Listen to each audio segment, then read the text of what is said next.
ఏమంటే చిన్నపాటి సమస్యలు మనకు ఉంటేనే నిద్ర పట్టదు.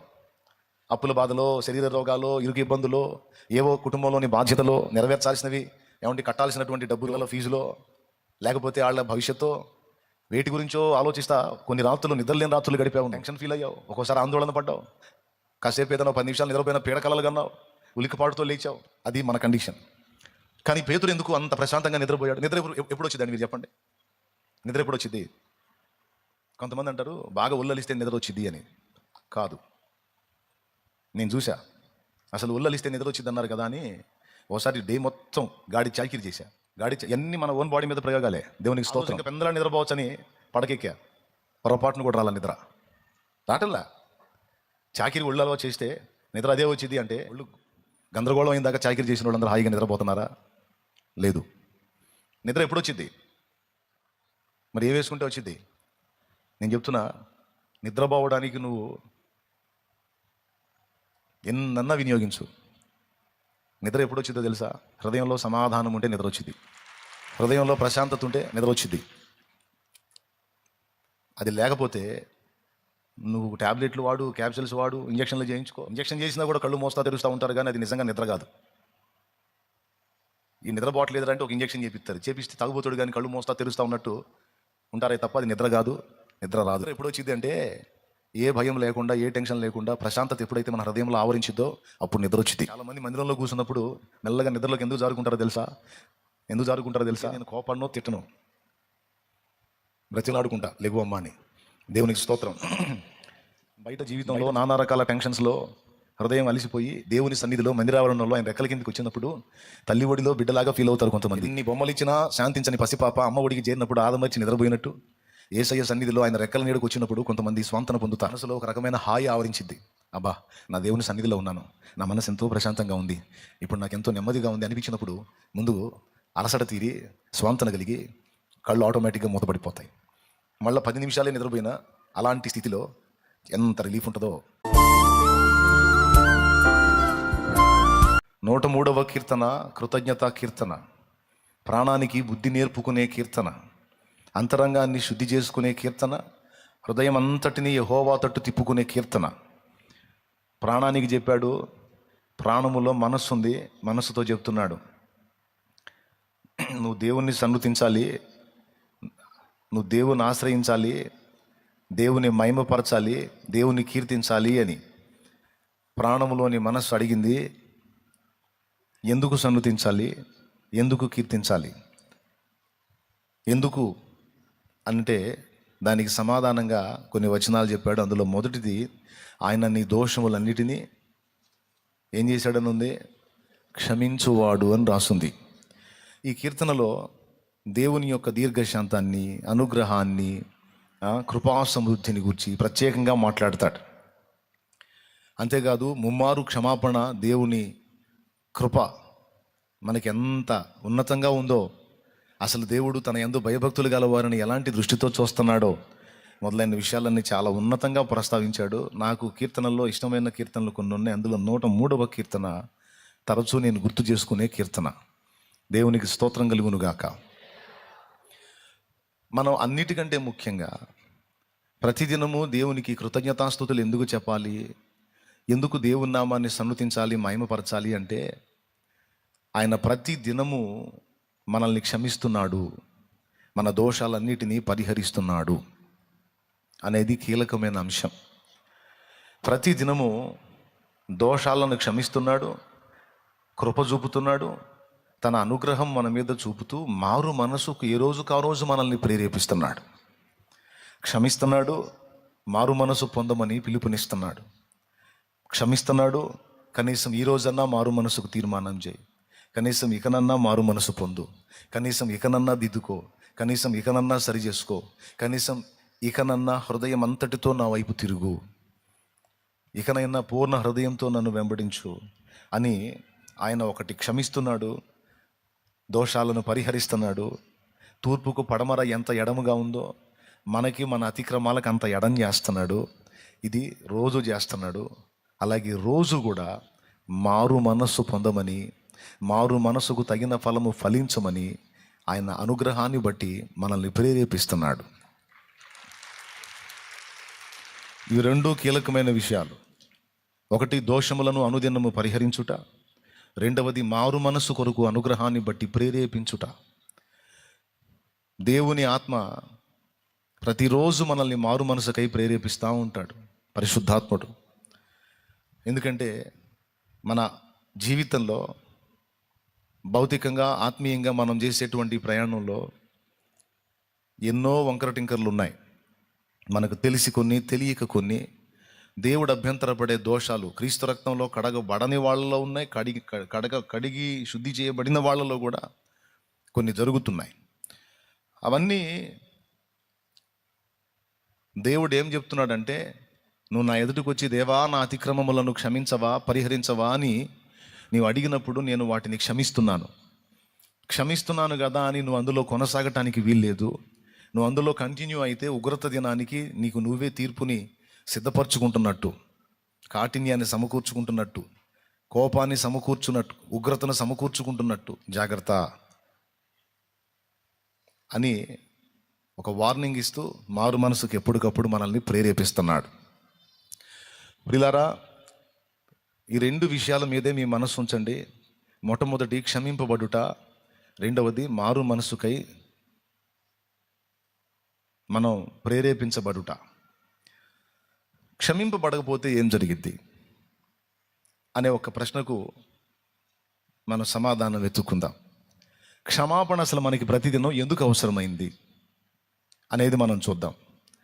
క్షమాపణ అనేది ఒకవేళ మనకు దేవుడు అనుగ్రహించకపోతే, ఏ రోజుకు ఆ రోజు దేవుడు కృపను బట్టి మనల్ని క్షమించకపోతే మనకు జరిగేటువంటి నష్టాలు ఏమిటి అంటే, మొట్టమొదటిది, క్షమింపబడకపోతే, దేవుడు కృపతో మనల్ని క్షమించకపోతే దేవునితో మనతో దేవునికి ఉన్న సమాధానం తెగిపోతుంది.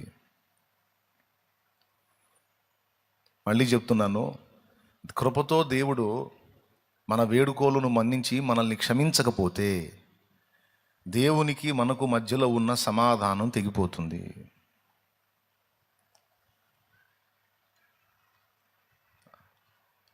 ఏమైనా అర్థమైందా నేను చెప్పింది మీకు? ఏం తెగిపోతుంది అన్నాను? సమాధానం తెగిపోయినప్పుడు ఎలా ఉంటుందో తెలుసా పరిస్థితి? నువ్వు చాలా విషయాలు దేవుని సన్నిధిలో వెతుకుతుంటావు, నీకు ఆన్సర్ రాదు. అర్థమైందా? నీ హృదయంలో భయం, ఆవేదన, ఆందోళన ముప్పిరిగొంటాయి.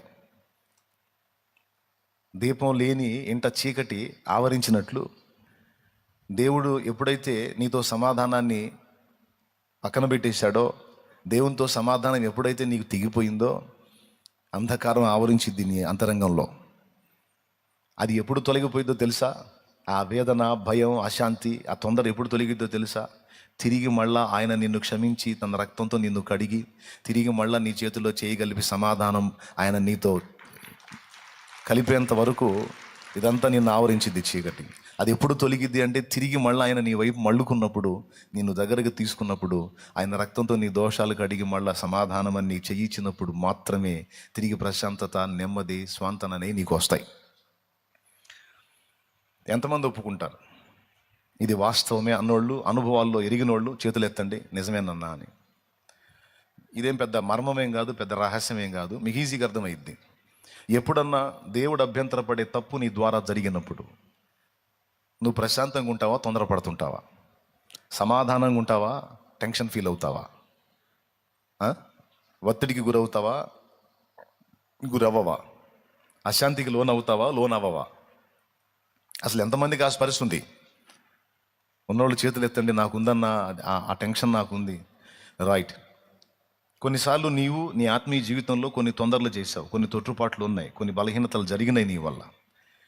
జరిగినప్పుడు కొన్ని పొరపాట్లు, కొన్ని తప్పులు నీ వల్ల జరిగినప్పుడు, ఆ జరిగిన టైంలో తిరిగి నువ్వు దేవుని పాదాల దగ్గరికి వెళ్ళి, ప్రభువా ఈ పాపం విషయంలో నన్ను క్షమించు, నన్ను నీ రక్తంతో కడుగు, దయచేసి నన్ను మన్నించు అని కన్నీళ్లతో నువ్వు దేవుని వేడుకొనక మునుపు నీ పరిస్థితి ఎలా ఉంది? ఎంత ఒత్తిడి ఫీల్ అవుతావు, ఎంత ఒత్తిడి గురవుతావు, ఎంత ఆవేదన పడతావు? మళ్ళీ ఎప్పుడు తొలగిపోతుంది అదంటే, తిరిగి దేవుని పాదాల దగ్గరికి వెళ్ళి యేసయ్య రక్తాన్ని ఆశ్రయించి క్షమాపణ వేడుకొని, దిద్దుకొని, పశ్చాత్తాపడి, మారు మనసు ప్రకటించి, దేవా నన్ను మన్నించు, కనికరించు, మట్టి పురుగును ప్రభువా నన్ను అర్థం చేసుకొని ఆయన జాలిపడే మాటలేవో చెప్పుకొని ఆయన పాదాలు పట్టుకొని ఎప్పుడైతే హృదయపూర్వకంగా ఆయన వైపు మళ్ళుకుంటామో ఆయన మన వైపు తిరిగి మన దోషాలన్నిటినీ కడిగి శుద్ధి చేసి మనల్ని దగ్గరికి తీసుకున్నప్పుడు మాత్రమే మనకు ప్రశాంతత స్టార్ట్ అయింది.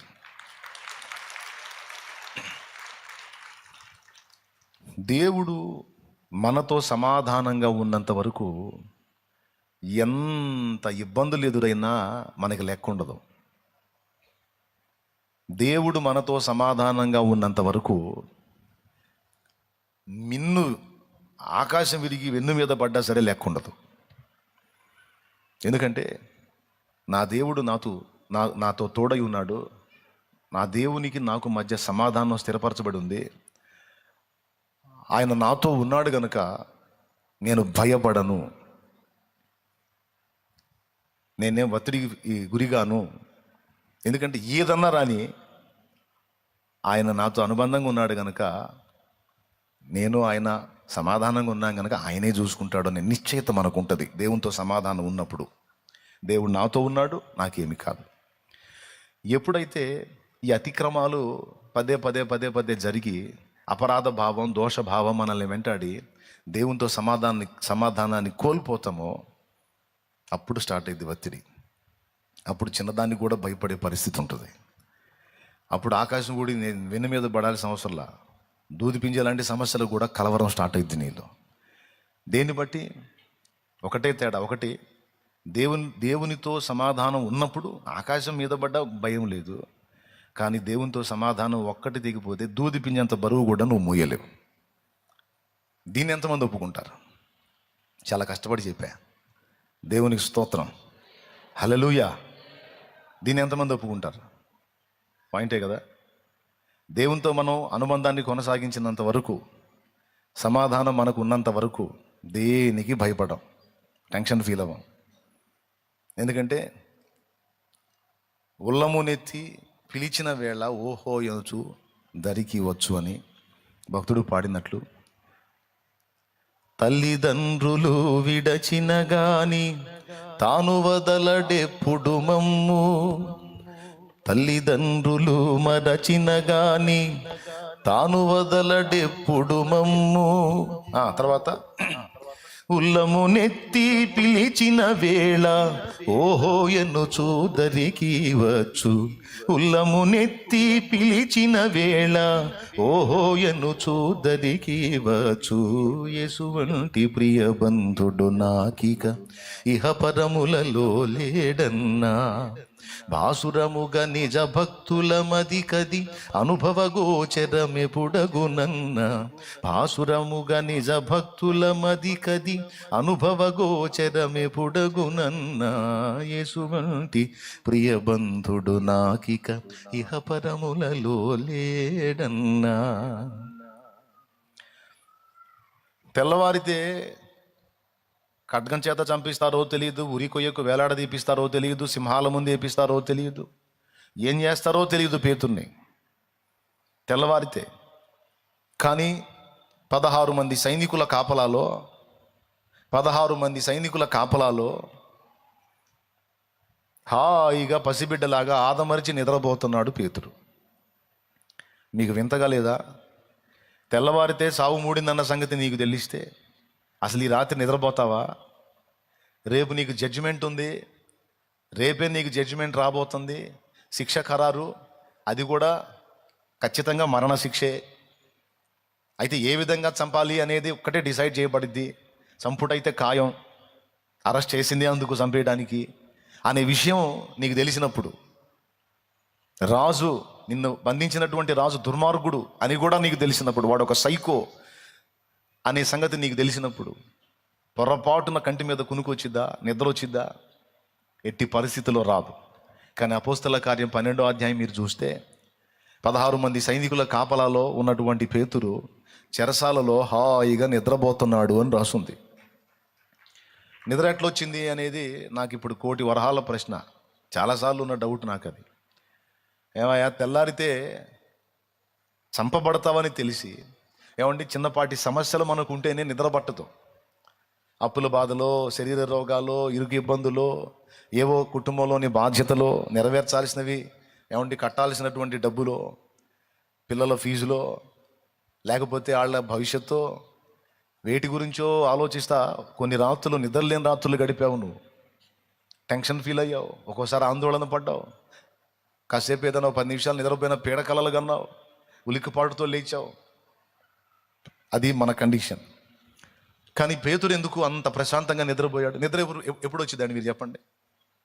నిద్ర ఎప్పుడు వచ్చింది? కొంతమంది అంటారు బాగా ఒళ్ళలిస్తే నిద్ర వచ్చింది అని. కాదు, నేను చూసా. అసలు ఒళ్ళలిస్తే నిద్ర వచ్చింది అన్నారు కదా అని ఓసారి డే మొత్తం గాడి చాకిరి చేశా.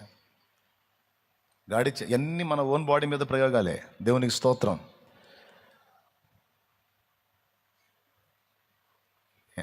ఆ రోజు ఇంకా పెందలాడి నిద్రపోవచ్చని పడకెక్కా, పొరపాటును కూడా రాల నిద్ర రాటల్లా.